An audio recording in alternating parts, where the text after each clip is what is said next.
Everybody. Hope everybody's stomachs are full and ready for our next speaker. I'm proud to introduce the next speaker for a couple different reasons, one of which he's been a personal friend of mine for a couple years.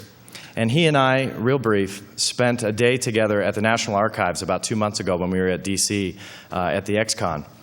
And I gained such a bigger respect than I already had for Mr. Grant Cameron from Canada because I realized he had the same desire that I did for documents. And that's what you're going to be hearing about in his talk today, is some of his search through the presidential records to support this field and phenomenon. He's done a large amount of work going through thousands of pages of documents and boxes that, let me tell you, when I was at the National Archives the first time, is the most unorganized area to try and figure out what to find. And they have thousands upon thousands of boxes, and it's millions of records. And Grant has gone to presidential libraries and the National Archives and has sought after this information and painstakingly went through page by page to find it. So with no further ado, I'm honored to welcome Mr. Grant Cameron. Thanks a lot.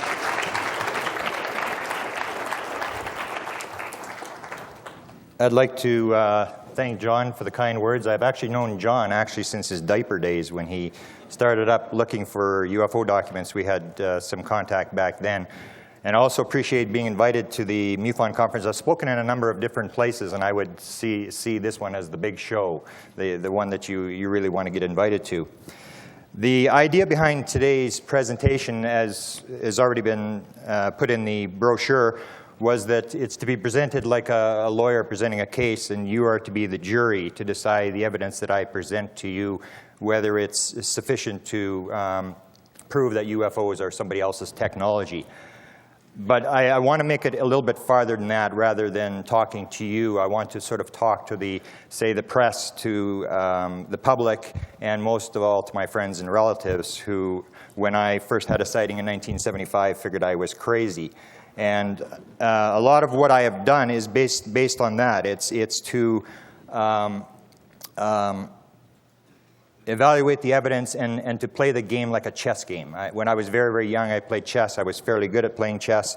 And I used to wonder why people, when they played chess, just moved pieces for the sake of moving pieces. And to me, every move was always a move that you had to play to win, that there was an ultimate reason to move any piece in chess. So when we look at the presentation I'm making today, I want to sort of emphasize that there's a lot of evidence here that I looked at, and I tried to figure out, well, what am I going to present? And every time I present, I always have time trouble that I almost feel all the time like I'm Bill Clinton and I have to keep it down to one girlfriend. And there's so much material. And what I'm going to do is I'm going to present to you the material that I've accumulated since 1975, very short clips of what I thought was important. And I want to do it in that way, start with the weakest stuff and move to the most important stuff. But what I want to first identify is another lesson that I learned very early, in addition to chess, was my days at university. And I remember very little of my days at university. I do remember one very specific incident that occurred at university, and that was, it was a lecture in science, and there was a visiting astronomy professor. And basically what he did was to present to us a case. He said, "Prove to me the world is round." Our role was to produce the evidence for him. Now this occurred before I had my first UFO sighting. It was a very important lesson for me. So we proceeded to produce our evidence, and he played the aggressive, brain-dead UFO skeptic type. And to make a long story short, he won. Basically, it taught me the lesson when I first started ufology, and we have a very high standard. That's one thing that we have been faced with, that we are forced to present evidence in a much more stringent way than people in the outside world do. So the example of this professor gave us is prove to me the world is round, gave me the knowledge that you had to do it right. You had to come up with very specific evidence. For example, when we were there, one of the students brought up the fact, well, everybody knows the world is round. And it's the same argument we use in UFOs, that half the people believe that UFOs are real, and therefore this is some sort of evidence. And of course, he brought up the, can we get the slides up? It's not coming up on the screen here. The AV people, or the slide, here we go. Okay. And what happened was that he said to us that the fact that everybody believes the world is round is not proof, because 500 years ago everybody believed it was flat. Therefore, common reality, what everybody believes, is not necessarily proof of anything.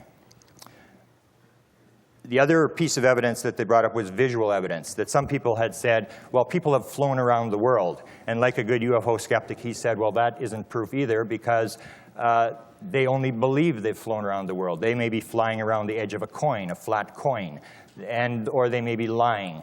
So that evidence didn't accumulate to anything.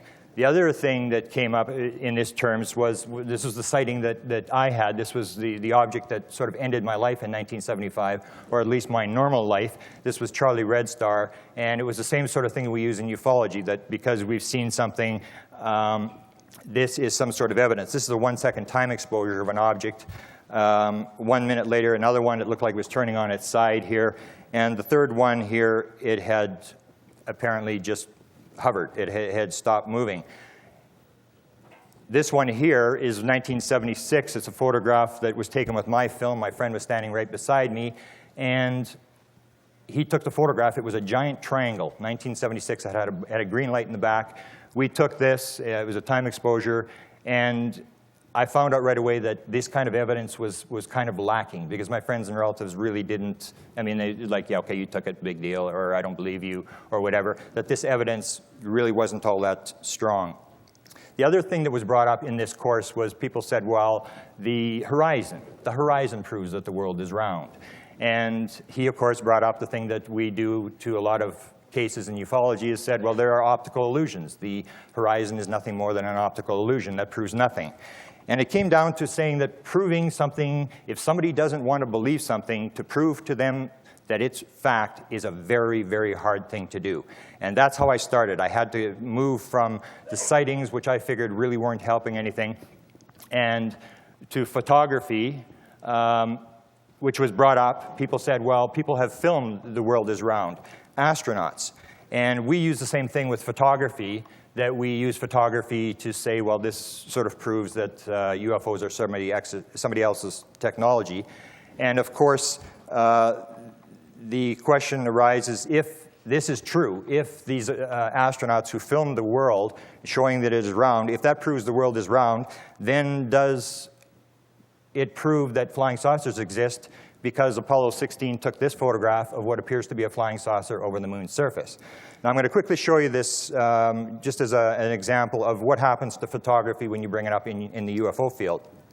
This is the actual film footage taken by Apollo 16. You watch it moves, they pan to the right, the object disappears, and as they come back, you'll see that the object is actually moving back. It's getting farther away from the camera, and it's actually changed size and shape. Here's 1-second frames of just a few of the frames. I have time problems, so I only show you a few of the frames, moving this thing 1 frame at a time. So if the world is round because they photographed it being round, does it prove that flying saucers exist because it appears they photographed flying saucers? Here it is, 10 times the size, blown up, taken by Apollo 16 as they were leaving the moon's surface. And what happens in ufology is it's so easy to play the skeptic game. Skeptics immediately stand up, as NASA has done for this Apollo 16 footage, and has said, well, all it was an EVA floodlight. And this, they say, is an EVA floodlight photographed out the window of Apollo. Here is an EVA floodlight from Apollo 15. It's in the top corner there, you can see it. And they say that this is the same thing as this. Makes no sense, but here's another one from Apollo 15. There's the EVA floodlight in the bottom, and they say that's the same thing as this.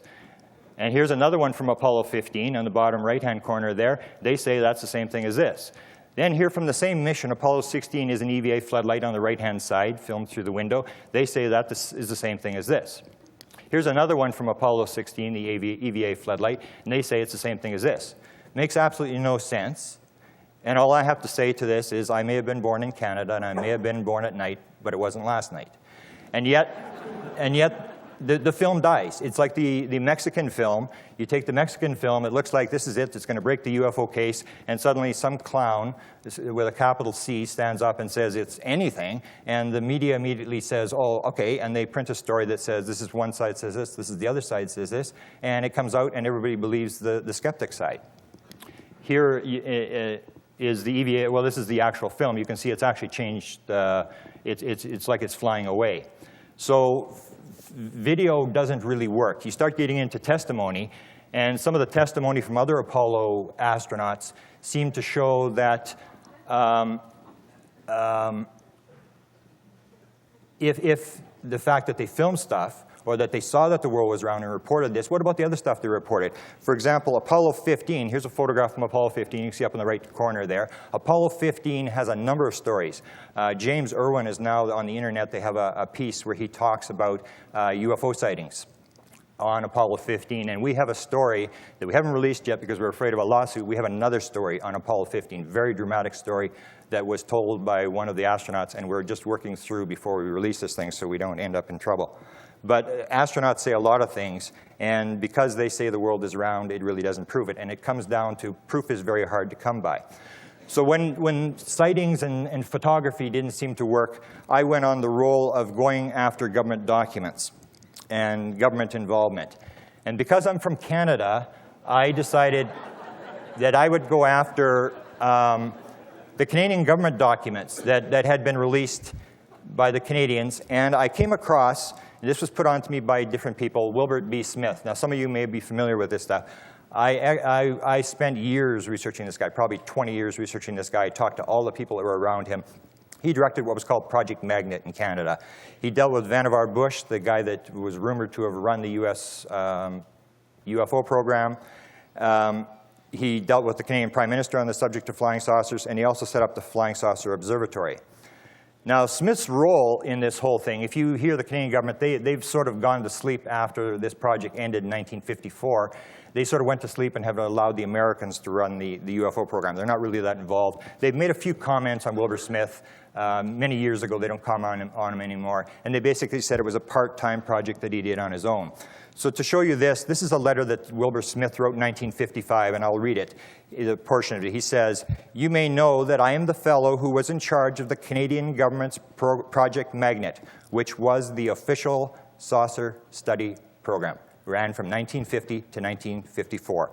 It's important to remember that this was the official government project when you hear what Wilbur Smith's conclusions were in Canada.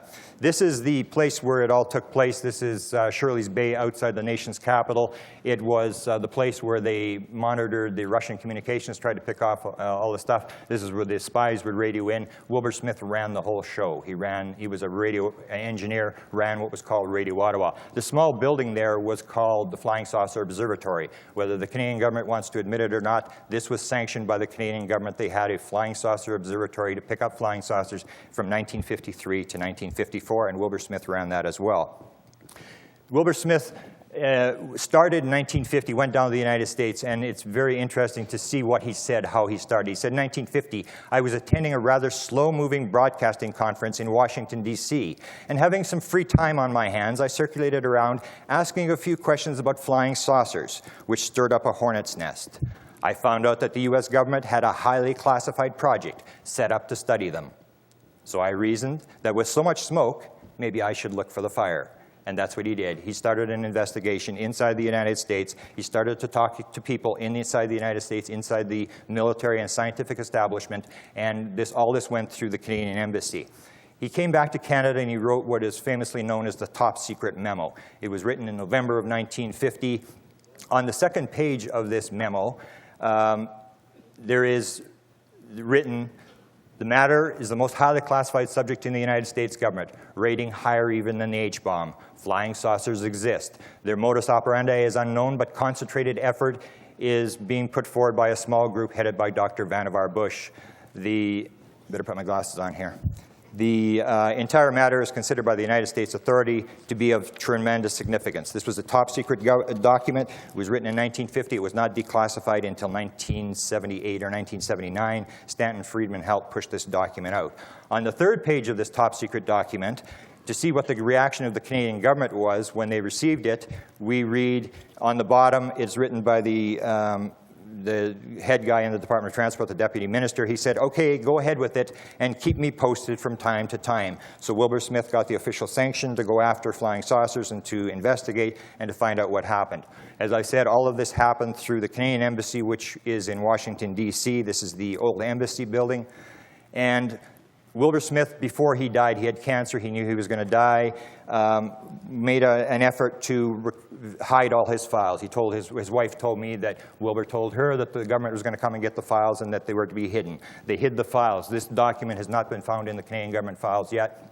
It is an embassy document out of the Canadian Embassy, and in that document it's correspondence between Wilbur Smith and the Canadian Embassy in Washington, talking about the situation in Washington, D.C. And on this one document written by a high-ranking official in the Canadian Embassy, he writes, the official position is still that nobody knows anything here much at all. We are, of course, keeping our ears and eyes open. If anything does develop, you will probably hear it through the Wright Salant channel. These are two military people. On the ambassador's instruction, no one in the embassy, apart from Wright and myself, is to discuss the matter with anybody. This is a stamped secret. It's out of the Canadian Embassy. Here's the second page of it, and on the second page, this Gordon Cox, who wrote it, says, the ambassador and I would be particularly interested in any indication you may have as to the possibility of an official U.S. government statement. Now, why are they waiting for a U.S. government statement? I'll show you why they're waiting. Wilbur Smith is dealing with Vannevar Bush. We can now prove he was dealing with Vannevar Bush. He got clearance to deal with the Americans. As Major Kehoe was involved, Wilbur Smith produced a study on the propulsion of flying saucers and sent it to Vannevar Bush in Washington, and he writes, I understand Kehoe was to take it to Dr. Bush for clearance. The important thing is clearance, not to read, for clearance. It's an official document. I do not know what Dr. Bush's reaction will be to the material contained in the major portion of the article and my revision, but his reaction would certainly be interesting, and I would like to have you have a talk with Kehoe at some time at your convenience to ascertain this point. Smith also, when he was down there, found out about hardware and bodies. Now, I've known this since the 1970s. We really didn't release this. I talked to his son, James Smith, who I'm going to introduce in a second, who basically thought he was under the Official Secrets Act. They didn't want to talk about this.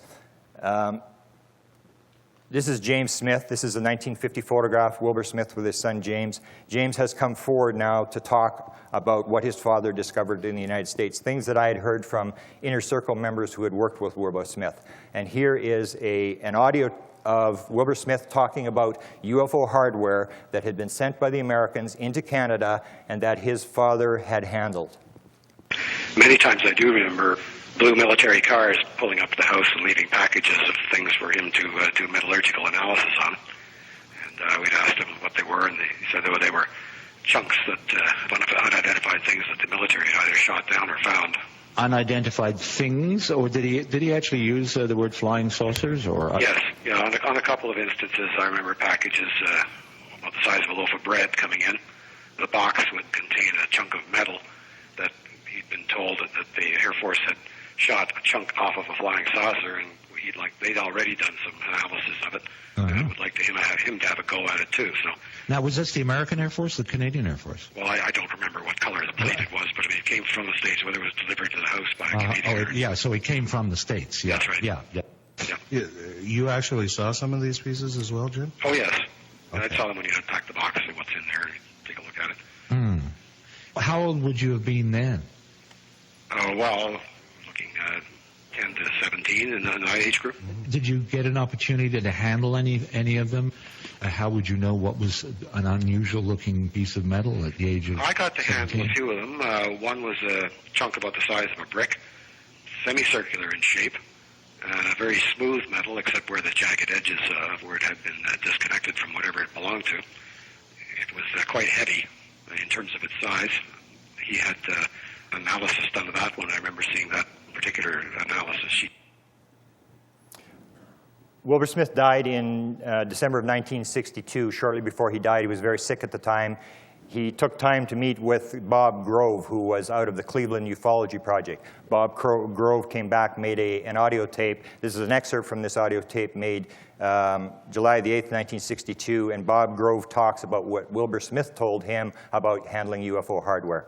During the actual operation, however, of this, when Mr. Smith was on his feet, he was constantly visited by both Canadian government officials as well as American government officials. These were, of course, upper echelon people with attaché cases that were chained and locked to their wrists to make sure, of course, that none of the information was dropped or left behind in a station, a bus station or something.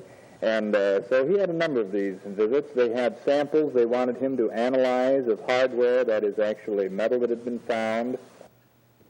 According to Mr. Smith, the United States military intelligence has tons of hardware. They had readily admitted to this upon interview by Mr. Smith during the time he was director of this research project in Canada, and they have much film. Carol Halford Watkins was a member of the Inner Circle. There was 5 Inner Circle members, very close people who secretly worked with Wilbur Smith. They were from the Defense and Air Force and stuff, and they secretly worked with him on the side. She was the wife of, her husband was an Air Force officer, I believe.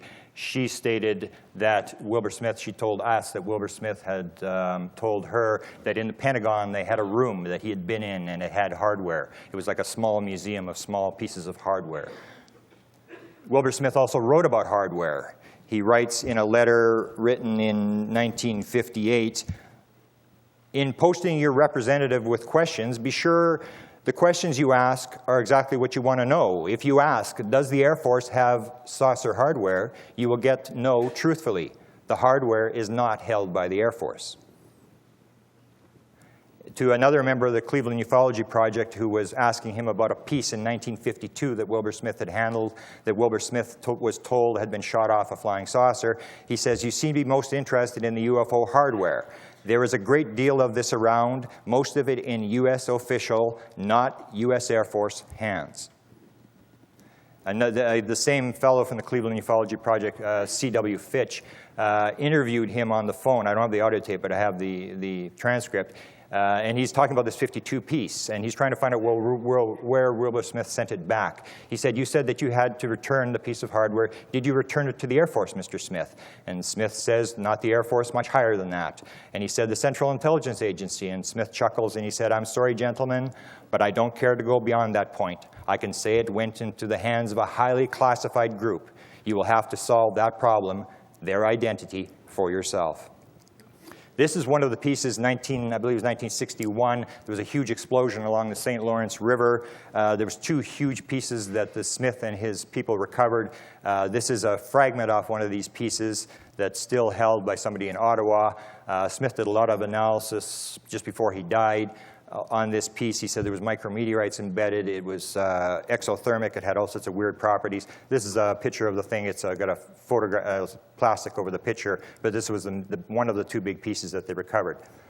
And now, just to take a break, in future times in ufology presentations, you're going to have commercials. I've got the first commercial. This is one that from a local television, local telephone company that they've allowed me to use anytime I want. Because this is Colorado and you had many years ago the thing with cattle mutilations, I thought this would interest you. It's only got very little audio. You have to listen very closely, but the audio is extremely good.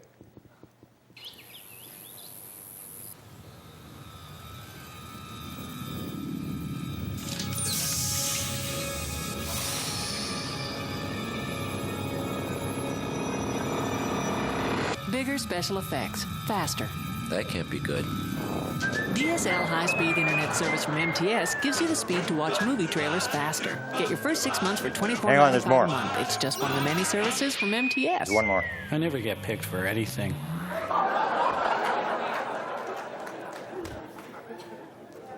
When I presented the Smith material, a lot of people were very interested, but people are still into, when you get to the heavy material, you get into crash retrievals, and Wilbur Smith, unknown to many people, was actually involved with crash retrievals.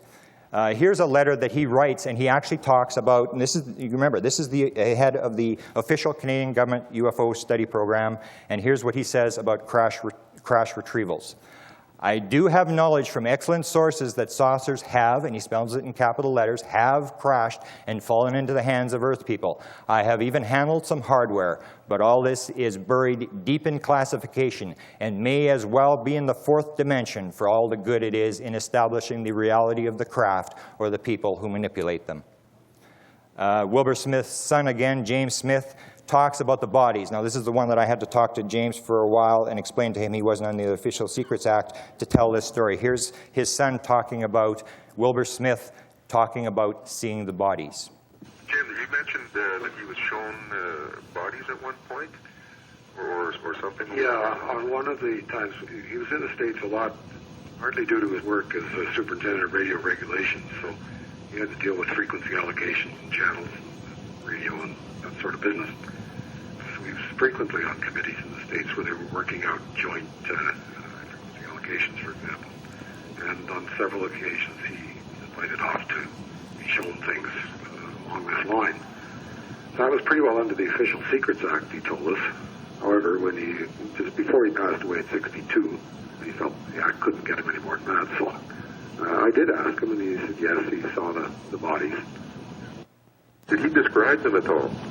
Do you recall anything? Not that I can recall, except that the descriptions that had sort of been out and about were fairly accurate. I think there were descriptions of smallish types. I don't know about necessarily the coloring, but no, I don't remember a lot of those details. I just read that it satisfied my curiosity that he had seen them and that they were real. On that interview, he didn't talk about the crashed saucer. I knew that Wilbur Smith had seen a crashed saucer. I'd known that story for many years. So I phoned James up and I asked him to give me a tape on the crashed saucer. Buchanan told a story about crashed flying saucers, like you mentioned the bodies. Yeah. And I believe Buchanan mentioned a story about your father had seen a crashed saucer at a Air Force base outside of Washington. That's right. Did you ever hear that story? Yes. Oh, okay. So that is... Okay, your father told you that, or you just heard that from one of the other people? No, my dad told me that. Another strange one that we pulled up was the Frank Scully, who Wilbur Smith was very interested in this book. It came out in 1950, the same time that he went down to the United States to start this investigation. And he had actually done some interviews. I don't know if it's the next slide, but he had talked to a scientist in the United States. Oh, here it is. Okay, he talked to a scientist by the name of Dr. Robert Sarbacher, who had a scientific laboratory just down the road from the Canadian Embassy. The Canadians had actually used them for various things. And Smith asked him, he said, I read Scully's book on the saucers and would like to know how much of it is true. And Sarbacher says to him, the facts reported in the book are substantially correct. So Wilbur Smith was basically working on the premise that the Scully book was right. A story that came out a number of years ago is an indicator that some of the Scully stuff may have been true, and that is that Smith's son never released the fact that his father had seen the bodies and the crafts till 2002. This story goes back. It's told by Harold Sherman, who was a prominent writer, and it was written up in the book UFO Dynamics by Bernhard Schwartz. And this was 1983, and the story apparently was told in the 1970s. This is long before Wilbur Smith was known to have seen the bodies. Now, the majority of the stuff that came from Frank Scully's book came from Silas Newton, who was a friend of Harold Sherman's. And according to Harold Sherman, Newton became acquainted with several high-ranking geophysicists who had actually seen the downed craft and occupants. And according to Sherman, through the intervention of Wilbur Smith, electronics expert and organizer of Project Magnet, Newton actually saw the bodies himself. The importance of this is that if Silas Newton made this story up, he was making up a very bizarre story because it doesn't make any sense that the Americans would be shown bodies by a foreign national. It didn't make any sense that Canadians would be shown the bodies. This is, as I go back to Dr. Robert Sarbacher, a lot of the material, or some of the material that came from the top secret memo about flying saucers exist, most highly classified, came from this Dr. Robert Sarbacher. I just want to read. This is the actual handwritten transcript that was found in Smith's files of the interview that was done through the Canadian Embassy. And Smith asks him, then the saucers do exist? And Sarbacher says, yes, they exist. And Smith asks him in this interview, do they operate, as Scully suggests, on magnetic principles? And Sarbacher replies, we have not been able to duplicate their performance. Smith asks, do they come from another planet? And Sarbacher says, all we know is we didn't make them, and it's pretty certain they didn't originate on Earth. Now, this was done in 1950, the interview, the top secret memo. In 1979, they released the top secret memo, and everybody started to race around to find out where Wilbert Smith had gotten the information from the top secret memo. Stanton Friedman tracked down Dr. Robert Sarbacher. He was still alive at that time.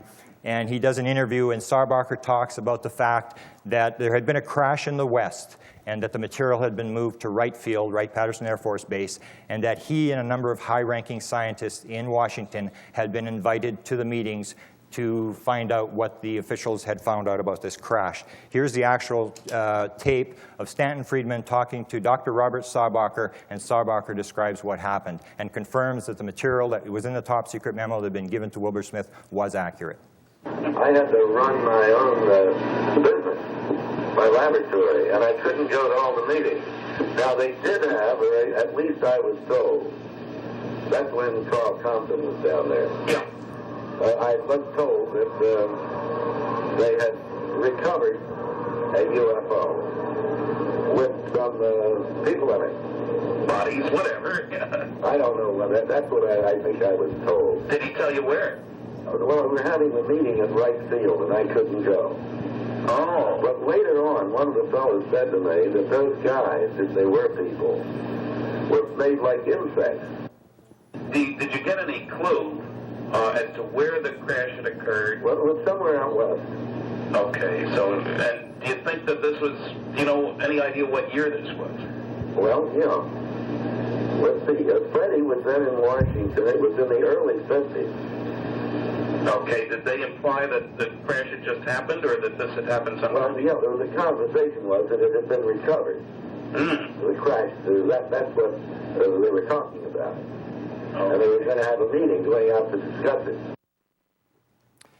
Now, Friedman tried to press Sarbacher because Sarbacher was naming off a number of people like von Neumann and people, all these people were dead, and they were trying to get, Friedman was trying to get a name of somebody who was alive. One of the people who eventually was identified as being one of the people who had been at the meetings was Dr. Eric Walker, who had just a who's who, just unbelievable. He was chairman of the Institute for Defense Analysis, which is the top military think tank in the United States.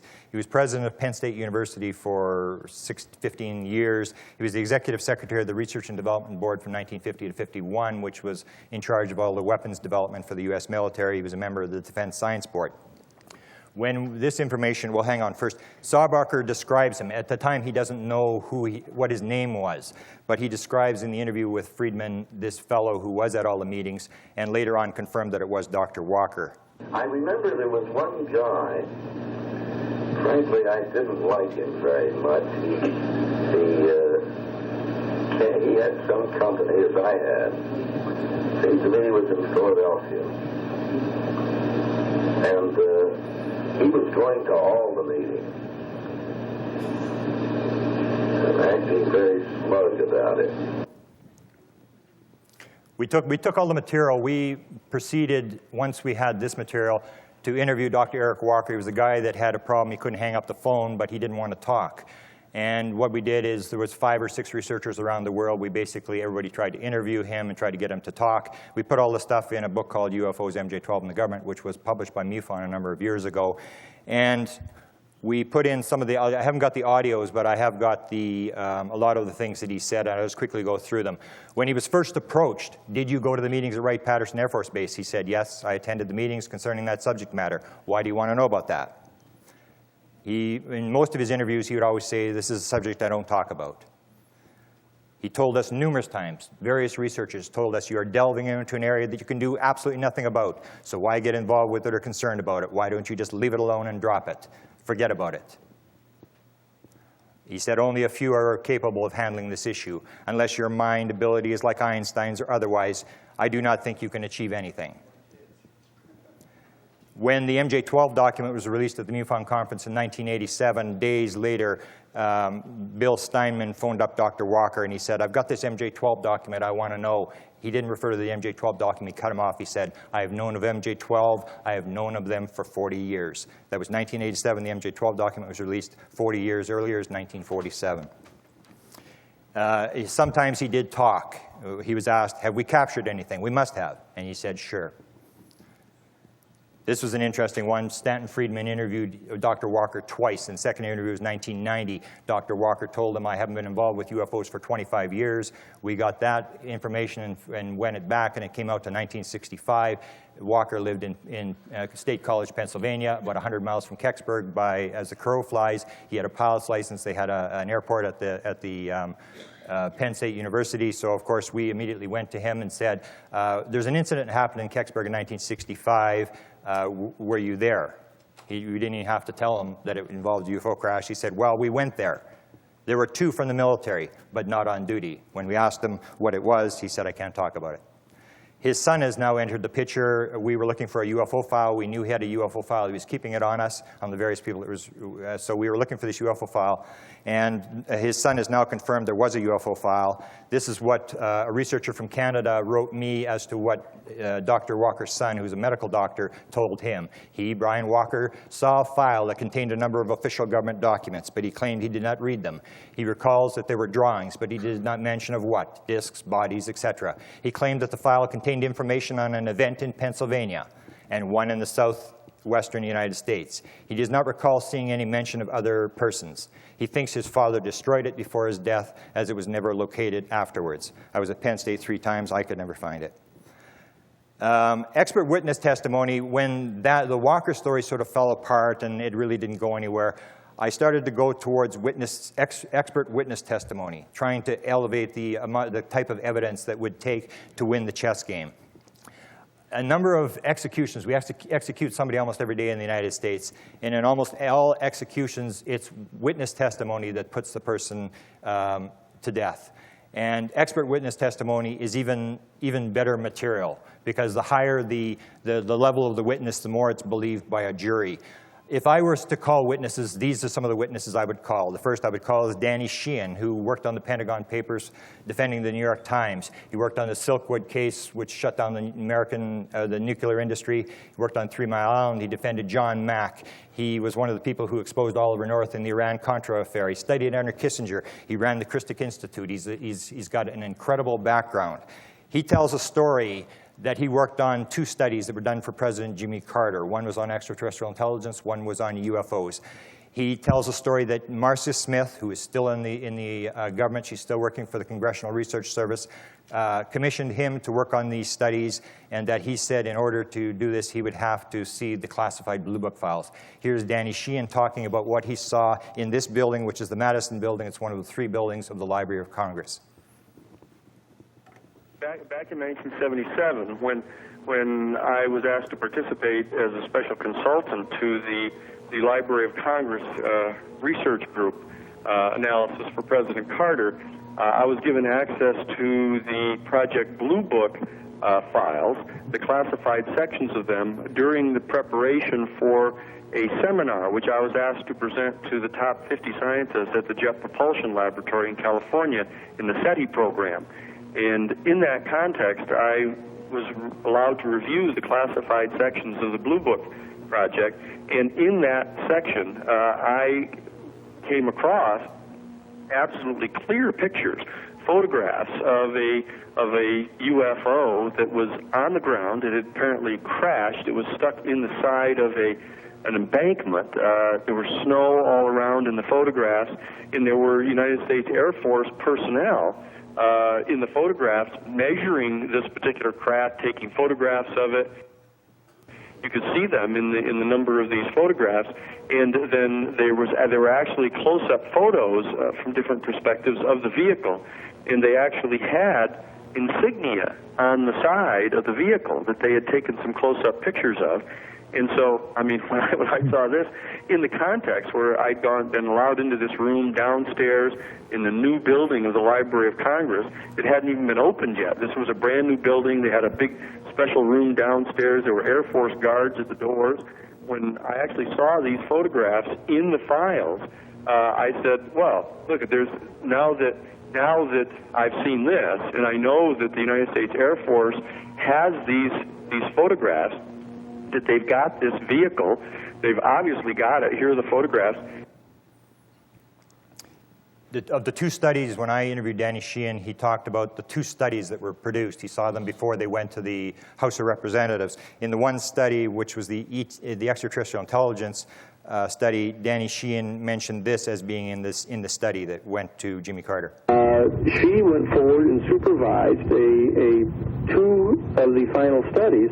The first study reached the conclusion, and this is an official United States government Congressional Research Service report that was prepared by the Congressional Research Service Science and Technology Division and sent to the Science and Technology Committee of the House of Representatives, who in turn sent it to the President. And in this report, they concluded that there were from 2 to 6, at least from 2 to 6, highly technological, intelligent civilizations other than that on our planet, here in our galaxy. The second study was the UFO study, and in that study, Sheehan refers to a technological conclusion that was in the report. And secondly, they prepared a full report on the UFO phenomenon and actually had diagrams of all of the different shaped UFO craft that were there, and in fact projected that it appeared to be in a certain number of cases, and they indicated that from 5 to 6% of these cases of these sightings, that there was absolutely no other rational explanation for these phenomena, given the caliber of the witnesses, the caliber of the corroboration of the sightings, to lead to any conclusion other than the fact that they appeared to be coming from one or more of these 2 to 6 extraterrestrial civilizations in our galaxy. As a sidelight to this, when I presented this material at the X conference, I was approached by a congressional staffer who was absolutely horrified that she did not know that these congressional research reports had been put out. And I said, well, Danny Sheehan said he'll testify in front of Congress. He'll talk to anybody in Congress. He will swear under oath that these events occurred. Marcia Smith is still there. She said, well, I'm going to get to the bottom of it. And if I don't get to the bottom of it, I'm going to my congressman. He'll defend me, and I'm going to get to the bottom of this. 2 weeks later, she was telling me how busy she was and how her phone was tapped and how she couldn't help me. It is a tough thing to break through. This is a case where the witnesses are all still there. The people are still in the government. Everything is together. And I just can't believe that we can't get to the bottom of this story. The witness I would call is in connection with the Jackie Gleason story. This is a story that occurred in connection with President Nixon. Gleason had spoken to a number of presidents on UFOs. I believe he said 3 presidents on UFOs. Was terribly interested in the paranormal phenomena. He lived just outside of Miami on a golf course, and that was very near the White House, or the Southern White House, which Nixon had at Key Biscayne, Florida. They were very good friends. They would golf together. He was a contributor. He was a Republican, contributed to the Nixon's campaigns. Here's the 2 of them together at Jackie Gleason's golf course in 1973. 1973 is also significant because this is the story that was told by Beverly McKittrick, who is now going under the name of Beverly Gleason, who told the story that one night Jackie Gleason had come home and had told her that he had gotten access to dead alien bodies at Homestead Air Force Base, and that access had been given to him by his friend, President Richard Nixon. The significant thing of this is that Nixon spent 293 days at the Key Biscayne compound, and he made 92 trips there. Every trip from, I guess, Andrews Air Force Base, he would fly to Homestead. He landed at Homestead every single time, would fly by helicopter from Homestead to the compound. So he would have known the base like the back of his hand. The story was written up by Beverly McKittrick in 1983 in the National Enquirer. She puts the whole story in there. The significant part about this is she's still around. Researcher David Rudiak and I tracked her down, and Kenny Young, out of a researcher, has interviewed her in the last year twice. She's maintaining the story. This happened. This whole story about the bodies is, as far as she's concerned, true. The other witness I would call would be Shirley MacLaine. The Shirley MacLaine story started with actor Nicolas Cage appearing on the David Letterman show. He tells the story that Shirley MacLaine had told him, that Jimmy Carter had told her that he had seen the bodies in the craft. It's a story apparently he's still standing by. And Shirley MacLaine appears on the Larry King show 2 weeks later, and she is approached, or a phone call comes in from researcher Art Greenfield out of Florida, and he asks her the question, and here's the actual audio tape of what Shirley MacLaine says. Good evening, Larry and Shirley. Hi. About 2 weeks ago, Nicolas Cage was on the Letterman show and said that Shirley had told him that President Carter had told her he had seen recovered alien spacecraft and aliens in the hangar. Could you tell me exactly what President Carter said? He didn't tell me that, but he told me many times that when I first rode out on a limb, that he would support me, that it was true, that there were occupants. Why should we be the only people in the universe? He wanted to shine the sunshine laws on intelligence, to expose it, to see how the people would react, but he didn't, and wouldn't, and couldn't, as he explained to me. The recent material I've done on Jimmy Carter seems to indicate Jimmy Carter got a lot farther than most people did. It does. I would now say, and I've done a lot of study on it, that he did get a briefing. He forced a briefing. The other witness that I would call would be Steven Spielberg, who has had many contacts with various presidents. There's two particular stories I'd like to deal with. The first one deals with Jimmy Carter. There was always a story that NASA had put money into Close Encounters of the Third Kind, and that Jimmy Carter had a private briefing, or had a private screening of Close Encounters. The Philadelphia Inquirer said that Jimmy Carter's favorite movie was Close Encounters of the Third Kind. When I went to the Carter Library, I tried to track this whole thing down and find out whether they had ever met. And the White House records can tell you how many times they met with the president, how many times they talked on the phone. Any contact with the president is religiously cataloged by the White House. And they had absolutely nothing on Steven Spielberg ever having any contact with Jimmy Carter. So we did an alpha search, which pulls everything they've got. And what we found, it was a very strange thing in the Carter file, the alpha thing. All it had in the Spielberg file was one photocopied photograph. And this is the one here. It's just a photocopy. And you can see it's Spielberg on the right-hand side. You can see it's Jimmy Carter on the left-hand side. And the archivist, who was very interested in UFOs, said that's not Rosalind Carter in the middle. But anyway, what they had done is they had put the paper, the actual letter, over Jimmy Carter's face, and it says, "The president thought that you would enjoy receiving the enclosed photograph." And then on covering Steven Spielberg, they have Steven Spielberg's address and the envelope. So this was something that I'm sure that they could clear up as to the whole, whether Jimmy Carter had contacts and had seen this thing privately. It's not in the records. The one that is in the records is the Reagan. In June of 1982, Steven Spielberg went to the White House and showed E.T. the extraterrestrial to President Carter and President Reagan and Nancy. When I went there, they were very, all they would release is this one photograph to me. They wouldn't tell me anything about who was in the room. They wouldn't even tell me how many people were. And when I pressed the issue, I said, well, what's going to be released if you tell me how many people were in the room? And all they would release to me is there was 37 people in the room for the screening of E.T. the extraterrestrial. The important thing is that Steven Spielberg told the story to Jamie Chandray, another producer in Los Angeles, that near the end of the movie, E.T. the extraterrestrial, Reagan had leaned over to him and said, "I bet you there aren't 6 people in this whole room know how true this story is." When we tried to, Billy Cox from Florida Today, and numerous people tried to contact Spielberg. Spielberg will not talk about this. His publicist says he won't comment on private conversations with the president. The key witness, if we're going to have a jury and we're going to have a trial, the key witnesses that you need are the presidents. When I went through the thing, I went through photographs, I went through Wilbert Smith, went through Sarbacher, went through Walker, went through the crash retrieval. When I saw the presidents, when I saw the opportunity to look at presidential files, I suddenly realized that this game could be won, that you could get a checkmate move on this thing. The presidents are extremely important for a number of reasons. They're the constitutional head of the military. If we believe that the military is collecting the material, all the best material from the military should end up on the desk of the president. They're also important because they're the constitutional head of the executive branch. If it's not the military, then it's the executive branch, whether it's NSA, CIA. He controls all those different institutions as well. Therefore, the best information out of NSA and CIA should be sitting on the president's desk. He should have the best material.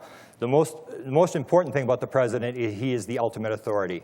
He is the person that if he says UFOs are somebody else's technology, it's over. It's also very important because in almost all the other UFO incidents, whether it's photographs or eyewitness testimony, a skeptic can always trump it by saying something stupid. There's nobody that can trump the president. You can't say the president shouldn't have known, the president didn't know, or anything like that. The president is the ultimate authority. And as I said, if the president comes out and says UFOs are somebody else's technology, you might as well strike up the band and play the last waltz because the party is over. It's that important. So I went on a mission to try to find out what the presidents knew, and the presidents have had a lot of involvement with UFOs. The first that I'll refer to is General Robert Landry, who in his oral history at the Truman Library states quite clearly, he was the Air Force advisor to Truman, he stated quite clearly that he had briefed the president every 3 months from February of 1948 until the president left office in January 1953 on UFOs, but he did it orally, so there's no record. This is a story that sort of goes to the Jimmy Carter thing. This is another one that was told by Marcia Smith, the one that gave Danny Sheehan access to the files. And the story that she told was that President Jimmy Carter, when he was coming into office, asked for the UFO files from then CIA Director George Bush, who was the CIA Director for President Ford, and that he had been denied the files. In terms of Jimmy Carter, he went into office, he tried to force the issue, he wanted to get the files out, but what most people don't know is that Jimmy Carter had a sort of a side to this thing, that there was one exception, and here's the actual audio tape of Jimmy Carter talking about the one exception to UFOs that he wouldn't release, which is basically continue the cover-up. I don't see any reason to keep information like that secret, but there may be some aspects of the UFO information that, with which I'm not familiar, that might be related to some secret experiments that we were doing that might involve our national security, our new weapon systems. I certainly wouldn't release that. But if it was something removed from our national security, you know, in my opinion as president, I would go ahead and release it. I see nothing wrong with that. I've worked a lot on the Clinton presidency. I filed a Freedom of Information request, got 1,000 pages, which detailed the Rockefeller Initiative, all this sort of stuff. Collected a lot of material. I sort of think now he knew a little bit more than he's letting on. Both he and Hillary were extremely interested in the phenomena. Hillary was really interested, had actually indirectly contacted 2 UFO researchers to get material. One of the stories I want to bring up here is the story of Sarah McClendon, who unfortunately is now dead and can't really testify, but it's a story that Stephen Greer tells about her approaching Clinton, because she didn't care what she asked. She asked Clinton about the UFO thing, and here was the response, according to Stephen Greer, of what President Carter told Sarah McClendon, who was one of the top White House reporters. Bill Clinton leaned over and told Sarah McClendon, who hosted us at the National Press Club on May 9th, this is a story I haven't told, but I'm going to tell you now. She told me this. Bill Clinton leaned over to her and said, well, she brought this issue up to Bill Clinton. I says, why don't you do something about what Dr. Greer and this group's trying to do? And he bent over and he said, Sarah, there's a secret government within the government, and I don't control it.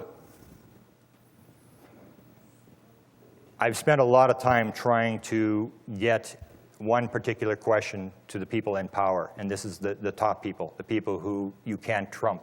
The skeptics won't be able to counter. One of the people that I did actually get in contact with was Dick Cheney, who some people figure is running the country, Chief of Staff for Ford, Secretary of Defense for Bush, Vice President under the President Bush, very powerful guy in the military establishment, knows what's going on, and he's so important that I have a UFO most wanted, and I have him as the king of clubs. I have lots of them, but here is my actual question to him on the Diana Rehm show which is out of Washington, D.C., and I guess he was caught off guard. He probably never had a UFO question before. He actually makes a mistake. Listen very carefully. Here's myself asking him, and he's speaking from the White House, and I think it was the last time he ever went on a radio talk show. Good morning. Mr. Cheney, I have a question. Since the statement made by George Bush last July, there's been a vicious rumor circulating in the UFO community that you've been read into the UFO program. So my question to you is, in any of your government jobs, have you ever been briefed on the subject of UFOs? And if you have, when was it and what were you told? Well, if I had been briefed on that, I'm sure it was probably classified and I couldn't talk about it. Is there investigation going on within this administration, Mr. Vice President, as to UFOs? I have not come across the subject since I've been back in government, well, I guess since January 20th. All right. I've been in a lot of meetings, but I don't recall one on UFOs. Okay, let's go. Okay, you can see he said it was classified. If it's classified, there's documents. If there's documents, they haven't let them out. And, okay, if there's documents, they haven't let them out. And if they haven't let them out, there's a cover-up. I was very surprised he said it was probably classified. This is a story that when I got into this thing, somebody came to help me. Now, because I can't tell you who made the phone calls and which presidents were talked to, just consider it a rumor in the UFO community, but I can assure you this happened. 2 presidents were contacted off the record, and basically they were asked the question about, is this somebody else's technology? There's an old story that if it walks like a duck, waddles like a duck, quacks like a duck, and has sex with other ducks, chances are it's a duck. I can tell you the questions were asked, and I can tell you what the president said. It's a duck. There was no denial. They said at no time would they ever release the fact that they were briefed. So to me, there's a possibility that there's only one more move in the chess game, and that is that the president is approached and is asked the ultimate question. Were you briefed? You can talk to Jimmy Carter. Jimmy Carter will talk about the interest he has in UFOs, that he had a sighting, all this sort of stuff. I don't care about the sighting. I don't care what you think about it. I just want to know one question. Did someone from the NSA, someone official, walk into your office and brief you on the subject of UFOs? Did you sign off on it? If some president stands up, and if they are approached, if they lie, we're finished. I mean, you can't believe anything then if he will lie. But basically it comes down to if the president says, yes, he was briefed, as far as I'm concerned, the press, the public will start to pay attention. Because as far as I'm concerned, you don't go in and brief the most powerful man in the world on a subject that doesn't exist. Thank you very much.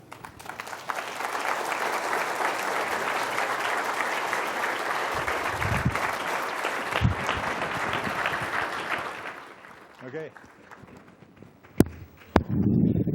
Peter Davenport is going to be coming up next. I'm going to try not to get too far off schedule because we're running probably about 10 minutes behind. So if we can make the break maybe closer to 10 minutes versus 15, and we'll try and get Peter Davenport up here as soon as possible. So it'll be about 10 minutes or so.